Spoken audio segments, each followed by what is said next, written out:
Podium Podcast. Lo mejor está por escuchar.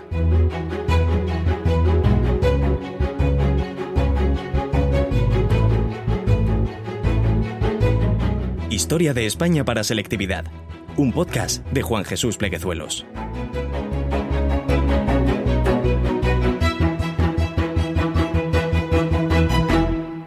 Bienvenidos, amigos y amigas, a Historia de España para selectividad.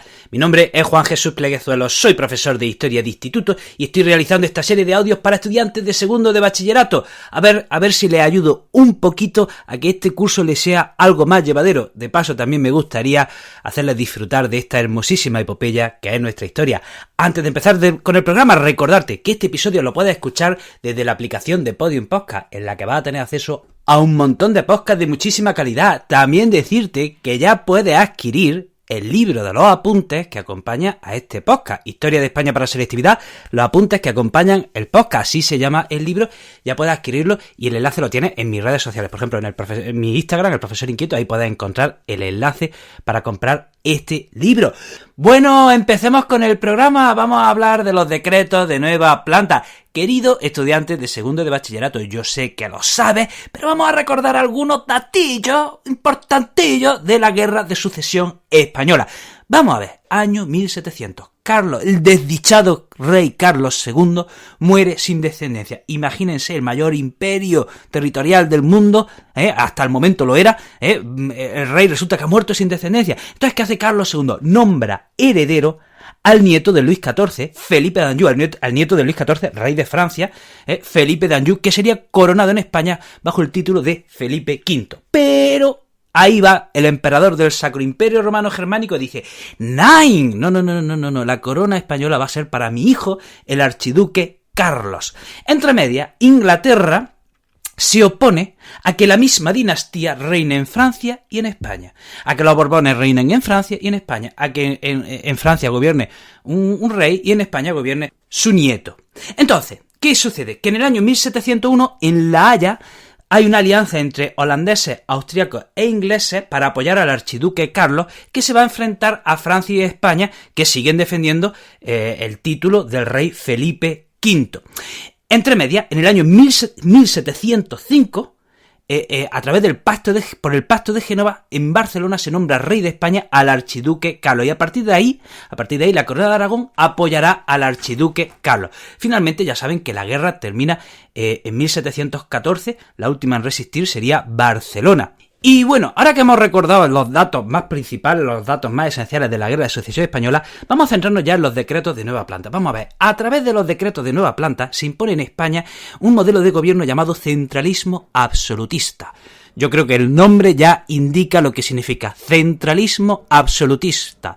Es decir, todo el poder centrado en una persona y en un lugar, y absolutista, es decir, que tiene poder absoluto. No, esa persona no tiene que pedir permiso a nadie, no tiene que consultar a nadie, no necesita la aprobación de nadie, etcétera, etcétera. Entonces, con los decretos de nueva planta se impone en España un nuevo modelo de gobierno llamado centralismo absolutista, muy diferente al modelo de los Austrias. Porque con los Austrias, por ejemplo, las Cortes tenían mucha importancia. Entonces, ¿qué sucede? Que ahora con los Borbones, pues las Cortes pues ya carecen de importancia, pierden su peso. La figura del válido desaparece, los consejos también la mayoría desaparecen y son irrelevantes, etc. De manera que con los decretos de nueva planta, en la Corona de Aragón se impone una nueva organización. Se abolen los fueros de la Corona de Aragón, se desmantelan sus instituciones y se impone en la Corona de Aragón pues esa monarquía absoluta que se había inventado en la Francia del rey Luis XIV. De manera que ahora ya en todo el territorio español tenemos unas leyes e instituciones muy parecidas, y todas esas leyes e instituciones que ahora están en toda España estaban tomadas de la Corona de Castilla. Entonces, vamos a ver, primer punto, a través de los decretos de nueva planta se elimina el gobierno propio de los reinos de Aragón, Valencia, Mallorca y Principado de Cataluña. ¿De acuerdo? El primer decreto de nueva planta se impone en 1707. En la batalla de Almansa, las tropas que apoyaban al archiduque Carlos, es decir, las tropas aragonesas, son derrotadas en la batalla de Almansa. En la batalla de Almansa ganan las tropas que defienden a Felipe V y son derrotadas las tropas que defienden al archiduque Carlos. Entonces, ¿qué sucede? Que ahí se impone el primer decreto de nueva planta en Aragón y Valencia.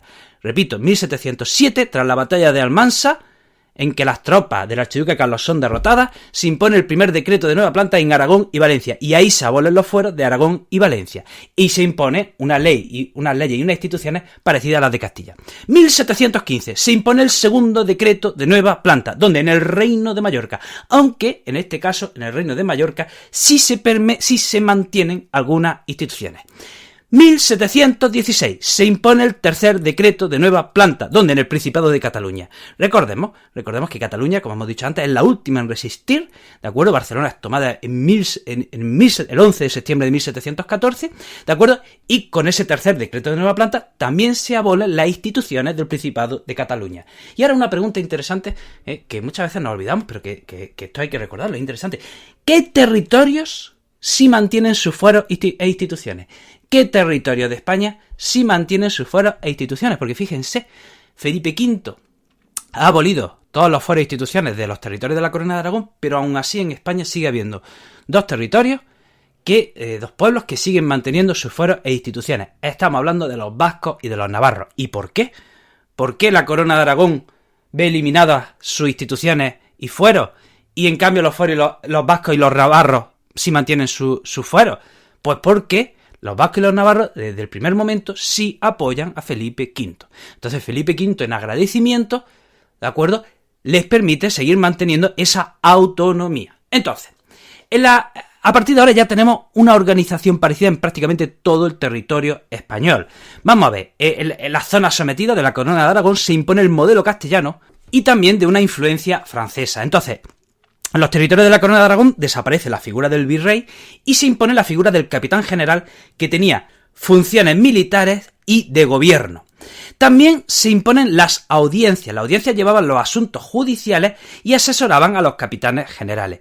También se impone la figura del intendente. Esta figura tenía un origen francés y los intendentes se dedicaban a fiscalizar la administración del territorio y se encargaban, por ejemplo, de las obras públicas, de los asuntos judiciales, de los asuntos económicos, de la hacienda, de los asuntos militares, etc.